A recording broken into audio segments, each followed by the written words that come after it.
In this video, we'll look at subtraction of fractions. So in the first case, when the denominators are the same, for example 4 by 5 minus 3 by 5, what we do is we subtract the numerators and we keep the denominator the same.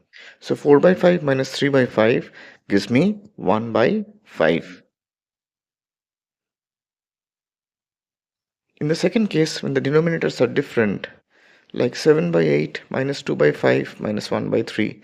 So first we find out the LCM of the denominators, 8, 5 and 3, which is equal to 120. Now divide the LCM by each denominator. So 120 by 8 gives me 15, 120 by 5 gives me 24 and 120 by 3 gives me 40.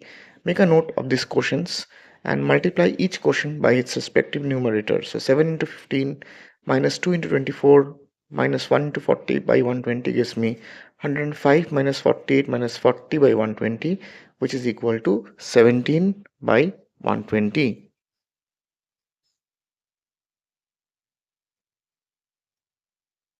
Now as a test, please try subtracting the following fractions and leave your answer in the comments.